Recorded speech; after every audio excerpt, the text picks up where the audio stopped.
ये तीसरे चरण में भारतीय जनता पार्टी के शून्य होने जा रही है। शून्य, इसको कोई वोट मिलने वाला नहीं है। ये वही लोग हैं जो कह रहे थे कि किसानों की 2022 तक आय दोगुनी हो जाएगी। बताएं हमारे किसान भाई, आय किसी की दोगुनी हो गई हो? अपने खेतों को भी बचाओ अन्ना जानवरों से। तार लग गए कि नहीं लग गए? तार लगाए किसानों ने रात भर जग करके।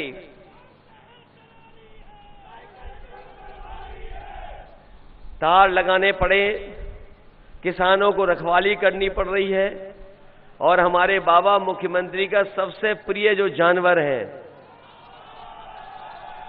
बताओ, टक्कर मार करके लोगों की जान ले रहा है कि नहीं ले रहा है? कल मैं फिरोजाबाद में था। एक पिता और पुत्र खेत की रखवाली के बाद अपने घर आ रहे थे लौट करके। सांड ने उन्हें सींग मार करके वहीं पर मार दिया। मैनपुरी गया तो वहां पे मार दिया।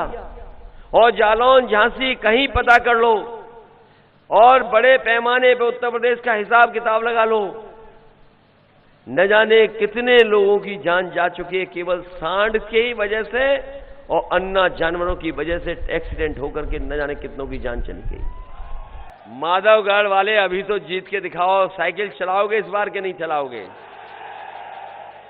आपने सब देख लिया। बीजेपी को देख लिया कि नहीं देख लिया? बसपा की तो सरकार बनने वाली नहीं है। कहीं बसपा की सरकार बनने वाली है बताओ? और भाजपा को देख लिया। और सरकार किसकी बनने जा रही है? आप जानकारी कर लो, पहले दूसरे चरण में ही शतक मार दिया है समाजवादी और आरएलडी ने। तीसरे चौथे के बाद पीछे नहीं मुड़ना है हम लोगों को।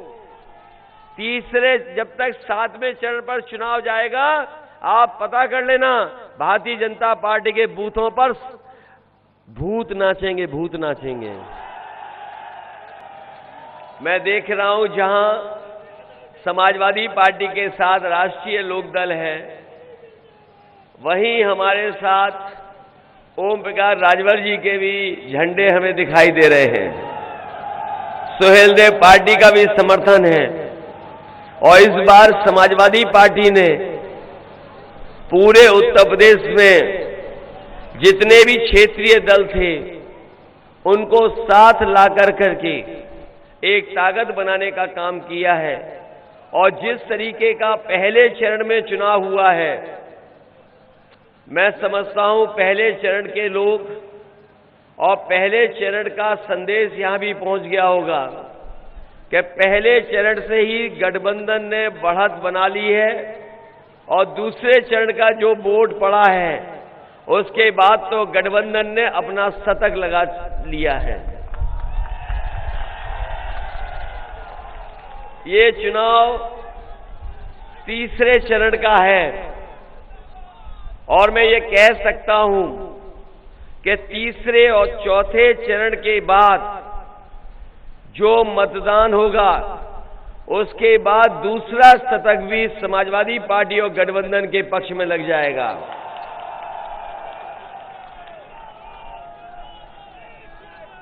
और जो लोग गर्मी निकालते फिर रहे हैं, जो लोग गर्मी निकालते फिर रहे हैं, वो पहले चरण के बाद ही ठंडे पड़ गए उनके समर्थक और नेता।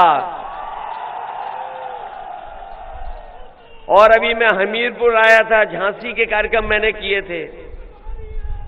अभी आपके बगल में कार्यक्रम करके गया हूं मैं, हमीरपुर, महोबा और झांसी। जो समर्थन मिला है उसके बाद तो भारतीय जनता पार्टी के नेता कार्यकर्ता सुन्न पड़ चुके हैं। और मैं कह के जा रहा हूं, ये तीसरे चरण में भारतीय जनता पार्टी के शून्य होने जा रही है। शून्य, इसको कोई वोट मिलने वाला नहीं है। हमारे बुंदेलखंड के लोगों, इससे ज्यादा समर्थन मैं समझता हूं किसी दल को नहीं मिला होगा। यहां की जनता ने भारतीय जनता पार्टी को 14, 17, 19 लगातार समर्थन किया है। और अगर आज हम देखें बुंदेलखंड में कुछ हिस्से में चुनाव तीसरे चरण में, कुछ हिस्से में चौथे चरण में है। आज पीछे मुड़ के देखो 5 साल में क्या मिला है आपको। 5 साल के अंदर आपको क्या क्या मिल गया बताओ। आपके साथ धोखा हुआ कि नहीं हुआ? इतना बड़ा धोखा बुंदेलखंड की जनता के साथ शायद किसी दल ने नहीं किया होगा जितना बड़ा धोखा भारतीय जनता पार्टी ने किया है। मैं इनके नेताओं के भाषण सुन रहा हूं, बगल में ही बाबा मुख्यमंत्री जी आए थे, उनका मैंने सुना। उन्होंने कहा कि उन्होंने न जाने क्या क्या बुंदेलखंड को दे दिया है। बताओ बुंदेलखंड के भाइयों बहनों, नौजवान साथियों, क्या मिल गया आपको? क्या आपकी आय दोगुनी हो गई?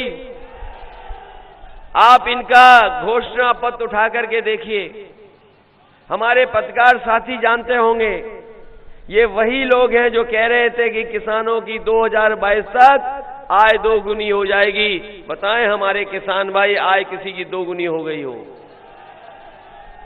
और जो सरकारी खरीद में जो कीमत मिलनी चाहिए थी आपकी फसल को, एमएसपी, ये सरकार एमएसपी भी नहीं दिलवा पाई।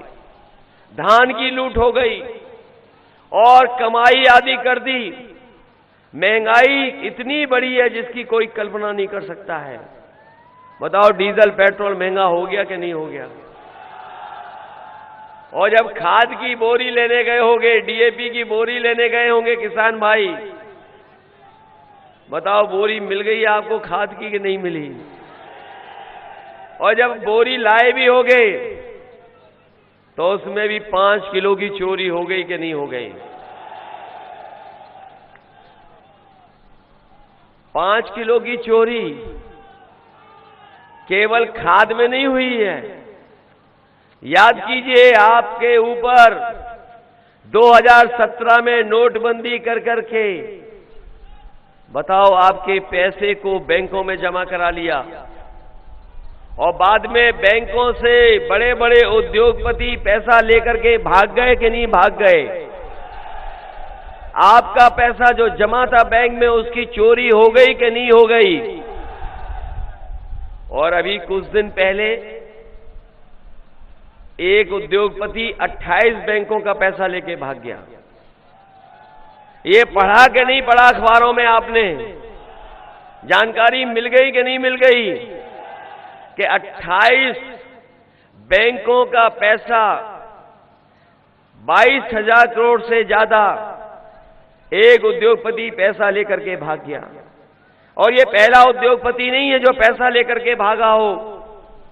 आप बताओ, भारतीय जनता पार्टी की जब से सरकार बनी है बड़े बड़े उद्योगपति बैंकों का पैसा लेकर के भाग गए कि नहीं भाग गए? और जो भागे उद्योगपति वो कहां के हैं? कहां के उद्योगपति हैं जो पैसा लेकर के भागे हैं? बताओ, इनको उत्तर प्रदेश से बचाओगे? उत्तर प्रदेश को बचाओगे कि नहीं बचाओगे? न केवल उत्तर प्रदेश को बचाओ बल्कि अपने खेतों को भी बचाओ अन्ना जानवरों से। तार लग गए कि नहीं लग गए? तार लगाए किसानों ने रात भर जग करके।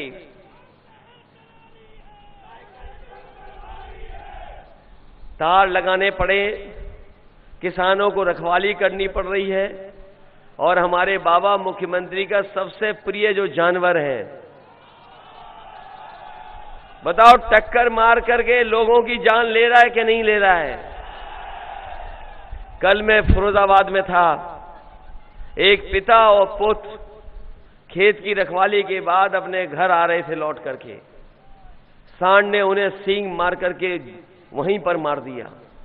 मैनपुरी गया तो वहां पे मार दिया, और जालौन, झांसी कहीं पता कर लो और बड़े पैमाने पे उत्तर प्रदेश का हिसाब किताब लगा लो, न जाने कितने लोगों की जान जा चुकी है केवल सांड की ही वजह से और अन्य जानवरों की वजह से एक्सीडेंट होकर के न जाने कितनों की जान चली गई। न केवल ये सरकार गौशाला के नाम पर पैसा लूट रही है,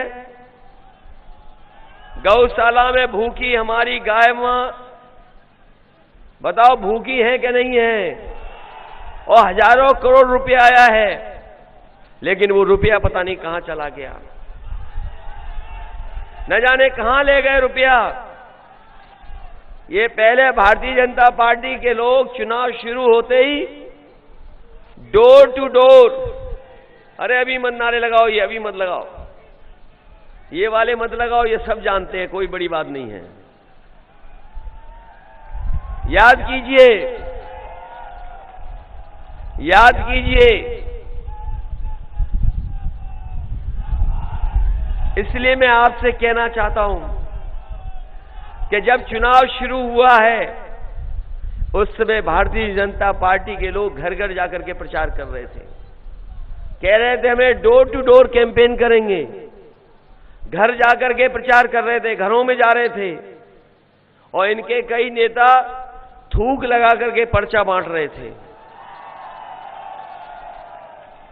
इधर आपने देखा होगा ये घर नहीं जा पा रहे किसी के, अब ये डोर टू डोर कैंपेन बंद हो गया है। वो इसलिए बंद हो गया जब से गांव वालों ने, कई परिवार के लोगों ने, जब भारतीय जनता पार्टी के लोग पहुंचे तो लाल सिलेंडर उन्हें दिखा दिया, पहले ये भरवा जाओ तब हमसे वोट ले जाना। बताओ जब सिलेंडर दिया था आप लोगों को तब गैस की कीमत क्या थी और आज क्या है? जब डीजल बिक रहा था पहले, आज क्या है? पेट्रोल क्या था, क्या है? ये हमारे गरीबों की जेब से पैसा निकाल करके बड़े बड़े उद्योगपतियों की तिजोरी भरने का काम अगर कोई कर रहा है तो भारतीय जनता पार्टी के लोग कर रहे हैं। इनके भाषण सुने आपने? अगर कोई महंगाई पे बोल रहा हो तो बता दो। अगर एक नेता इनका महंगाई पे बोल रहा हो, गैस के सिलेंडर पे बोल रहा हो, अन्ना जानवरों पे बोल रहा हो, और जो पढ़ाई की दुर्दशा हुई है कोरोना के समय पर, हमारे बच्चों की, आने वाली पीढ़ी की, भविष्य की पूरी शिक्षा बर्बाद कर दी इन्होंने। बताओ बर्बाद हो गई कि नहीं हो गई शिक्षा? और जिस समय बीमारी आई थी, हम और आप लोग बीमारी के हर पालन कर रहे थे। न ये सरकार दवाई दे पाई, न अस्पतालों में बिस्तर दे पाई, और न सांसों के लिए सबसे जरूरी चीज थी ऑक्सीजन। बताओ ऑक्सीजन के सिलेंडर भी इन्हें दिले पाए गए। न जाने कितने लोगों की जान चली गई। अगर समय पर इलाज मिल जाता, समय पर दवाई मिल जाती, तो न जाने कितने लोगों की जान बच जाती। लेकिन इस सरकार ने किसी भी गरीब की मदद नहीं की। और आपने देखा होगा सड़कों पर किस तरीके से लोग गुजरात से, महाराष्ट्र से, जो उत्तर प्रदेश के दूसरे हिस्से में रहते हैं, हमारे मजदूर भाई पैदल पैदल चल करके आए थे। कई लोग न जाने कितने दिन चले, चल चल करके अपने घर पहुंचे थे। यही झांसी का बॉर्डर बंद कर दिया था, लेकिन मजदूरों ने उस बॉर्डर को तोड़ करके निकलने का काम किया, लेकिन सरकार ने कोई इंतजाम नहीं किया।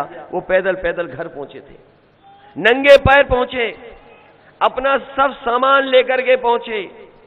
और याद करिए वो घटना जिस समय एक गर्भवती मां महाराष्ट्र से चल करके आई थी पैदल, और ललितपुर के बॉर्डर पर उसके बेटी पैदा हुई। इस सरकार ने कोई मदद नहीं की। 3 घंटे वो इंतजार की, और उसके बाद मजबूरी में फिर वो पैदल पैदल अपने घर पहुंच गई। अगर उस समय किसी ने मदद की थी उस परिवार की, तो समाजवादी पार्टी और मैंने खुद उस परिवार को 1 लाख रुपए देकर के मदद करने का काम किया था। और जितने भी मजदूरों की जान गई उस समय, समाजवादी पार्टी ने और मैंने खुद उन परिवारों को 1-1 लाख रुपए की मदद कर करके 90 परिवारों को पार्टी से मदद की थी, 1-1 लाख रुपया। माधवगढ़ वाले अभी तो जीत के दिखाओ, साइकिल चलाओगे इस बार के नहीं चलाओगे? आपने सब देख लिया, बीजेपी को देख लिया कि नहीं देख लिया? बसपा की तो सरकार बनने वाली नहीं है। कहीं बसपा की सरकार बनने वाली है बताओ? और भाजपा को देख लिया, और सरकार किसकी बनने जा रही है? आप जानकारी कर लो, पहले दूसरे चरण में ही शतक मार दिया है समाजवादी और आरएलडी ने। तीसरे चौथे के बाद पीछे नहीं मुड़ना है हम लोगों को। तीसरे जब तक 7वें चरण पर चुनाव जाएगा, आप पता कर लेना, भारतीय जनता पार्टी के बूथों पर भूत नाचेंगे, भूत नाचेंगे।